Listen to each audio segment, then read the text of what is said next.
it's one thing in Trinidad, it doesn't matter where you're from. We'll accept you and we'll take you in and cook you food and try to get you really drunk. Hey guys, it's Nailah and I'm on Island Time right now with SiriusXM and Pandora, and I'm from the islands of Trinidad and Tobago.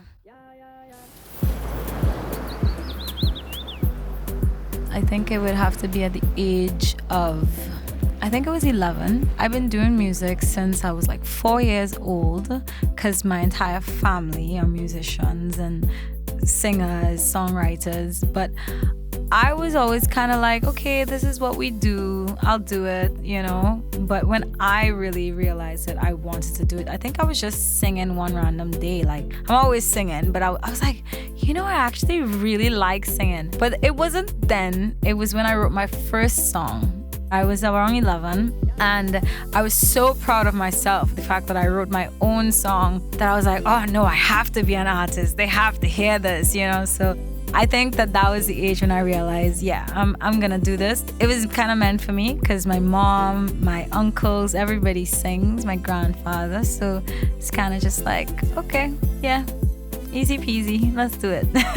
The music from Trinidad and Tobago is unlike any other place because of how unique it is to its heritage. It's very rich with cultural background from Africa, from India. Calypso, which was actually the first genre to ever go gold in the world, was created right in little Trinidad and Tobago. And birthed out of Calypso came Soca. And that's the genre I represent, yes.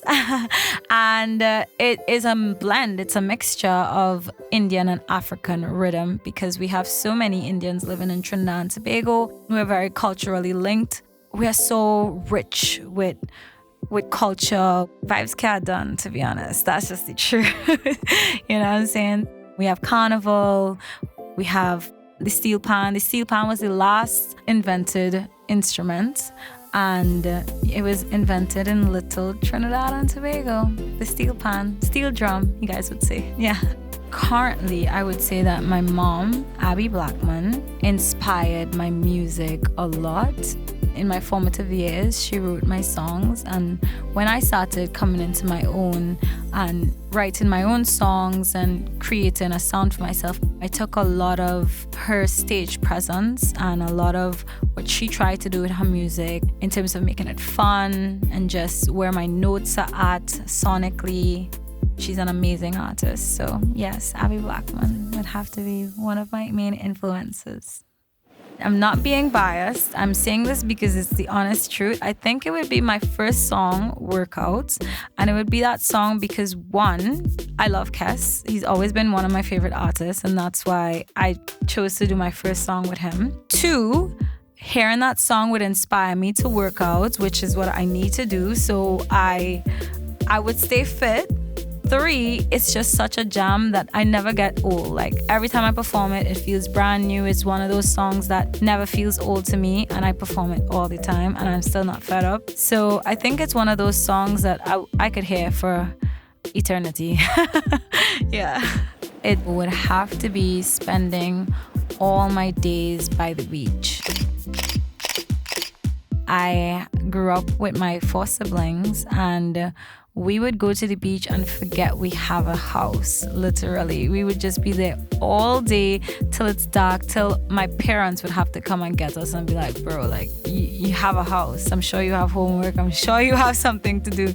So we would spend all our days on the beach, so much so that when I was younger, I literally had blonde hair because the sun and this mixed with the salt from the sea bleached my hair blonde.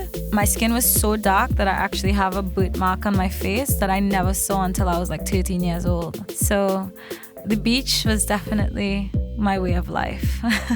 One thing I love to do when I touch down on my island would have to be just vibe with family members or friends, drinking a beer, playing some dominoes or cards, all fours, romy. Any one of those things, it's a done deal.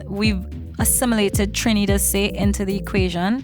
But Trinidad, it's basically a Trinidad version to a gestures or a taboo.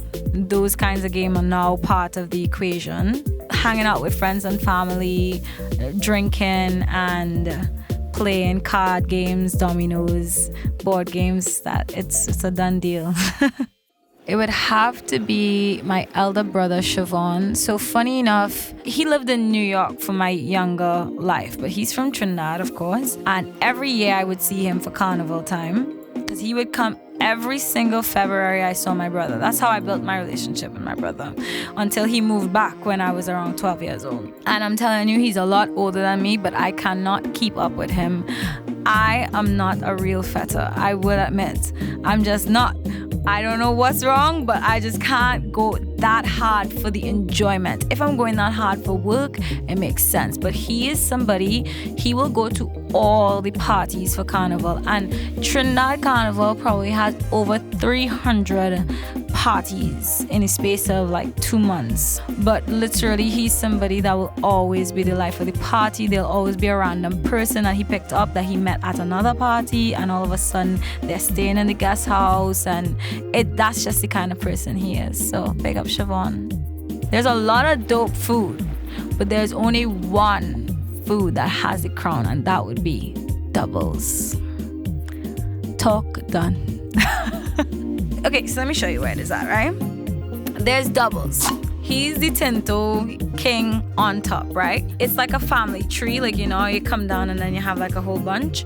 So then we have bacon shark over here, we have roti over here, we have Sunday lunch over here. And they're all pretty dope, right? But then you go down a little bit more and then you have the crab and dumpling, you have the blue food, you have a lot of cool stuff happening, but doubles will always be on top. That's just how it goes. No one can compete because it's so simple. Really and truly what it is, it's chana, which is chickpeas, right? And bara, which is like a sort of a doughy, like let's say like a flat bread that is fried, but it's somehow like soft and very nice inside. And then they put sauces. You put cucumber, you put anchar, you put pepper, you put mango, you put tamarind sauce. You could sauce it all the way down, or you could just have it bare, and guess what? It still tastes just as great. I don't know what spell doubles put on the nation of Trinidad and Tobago, but nothing will ever be more popular than doubles. That's it. I'm gonna ease you in and just say where's the scene. And where's the scene is basically to say, hey, what's up? It breaks down to what's the scene. Right? So where's the scene? Who the hairs feel is really what like your auntie and your grandma and even sometimes your mom and them just tell you whenever like they talk to you and you're not listening. You're gonna feel it. But it don't always have to be in a bad way. Sometimes it could just be nice. If you don't listen, you're gonna learn today. But my personal lingo that I say all the time, that I do not know if people in America or in other places use this. I don't know if this is just a Trini thing, but I'm assuming that it is bout, right? So if you say, oh, are you coming out tonight? Bout. It basically means no. So you just say, there could be a million ways you could just say, do you like him? Bout. Like, it's just like, no. We are very passionate people. Trinidadians, Trinbagonians make the island just as beautiful as it is. The people are also very beautiful. It's a place that you will never be alone because you can always make a friend. I always took for granted how easy it is to meet somebody and have fun with them, or meet somebody and have a connection, or just have some sort of personal interaction. When I left Trinidad and I realized that, you know, in different parts of the world, people are a bit more, I don't want to say standoffish, but more to themselves. And if there's one thing in Trinidad, it doesn't matter where you're from, we'll accept you and we'll take you in and cook you food and try to get you really drunk. And you know, that's just, we have that very family oriented vibe. Everybody is considered family, and it's very much a passionate, loving environment. Yeah. my music kind of paints an exact picture of where I'm from, because a lot of my music is either happy or sensual or festive or high energy, or even serious in a sense of loving, deep, emotional. All those things are descriptions that I would use to paint Trinidad and Tobago, because they're all of the above. It's extremely beautiful, extremely rich with culture and history. So many things that you could say from an emotional perspective about the islands of Trinidad and Tobago. And I think that's what I would say about my music as well. So yeah. Hey, it's Nailah Blackman. Thank you for spending some time with me on my island.